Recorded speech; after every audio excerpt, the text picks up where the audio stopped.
Eliminate the terrorists. Okay, guys, time to go. We don't need heroes. Rainbow Six Siege. Yes, we've been playing the beta. It's been fun. A lot of the gameplay has been tactical and a mix between kind of battlefieldy sort of feel, where you have your tactics, but you can also do the lone destruction, which comes with COD games. This has caused a lot of controversy over the game, but it still feels good. It felt good to me, and you can't do it on your own in multiplayer matches. You do need that teamwork. You do need to have your crew to help you out, back you up. But that's not to say that there wasn't any problems in the beta. There was connection issues. When trying to load into a game, you would disconnect from your host just randomly. But that's all to be expected with a beta. This one match, I managed to make it into an unlimited time match where every one of my team was AFK, which was disappointing. And this one in particular, there was a light glitch. Every light that was in this nighttime version of this map, all the lights just happened to have that massive haze around them. That was just the filter, the game, but it's one of those things where it was just for this match. It wasn't so bad once you got inside, but definitely a distraction on the rooftop there. Trying to find to get inside was the problem. And but that's all to be expected in the beta. That's why it's called a beta. The game will be coming out shortly, and those things hopefully will be fixed, and I'm sure that Ubisoft will be on top of all of that. Today we're going to be looking at the gameplay of Twitch. She is the light troop for the assault. So when you're attacking, not defending, when you're attacking, when you're trying to infiltrate the defender's location, Twitch is used, and she is quite the operative. She has the speed, which suits my playstyle. I'm a run and gun. I'm not so much of a I'm very slow when it comes to the tactics side of games. As you've probably noticed, I struggle to hear Neon half the time when we're in game, and it's because of that I am in the zone.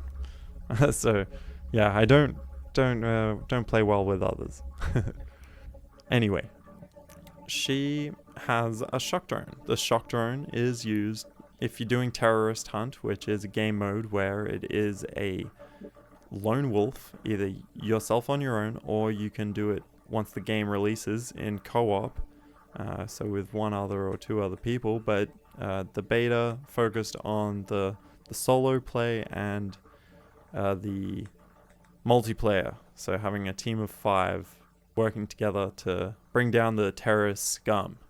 What happens in terrorist hunt is you can go in with your drones if you want, and you can scout for your players, for your teammates. This is very helpful when you're playing on the realistic mode.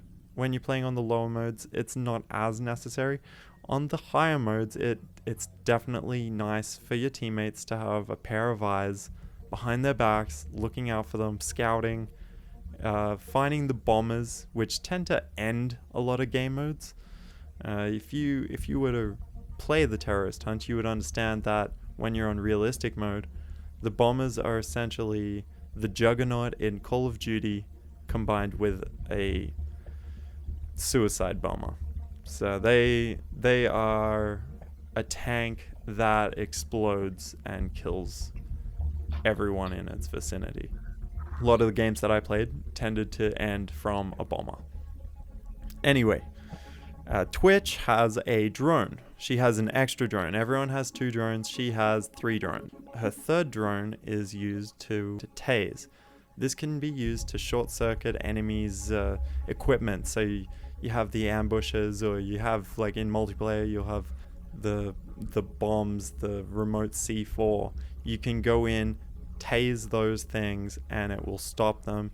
If someone on the defenders has the Jaeger, where it is the anti-fuse, where fuse is basically an attacker that can mount a grenade launcher to the window, and it basically clears a room using grenades.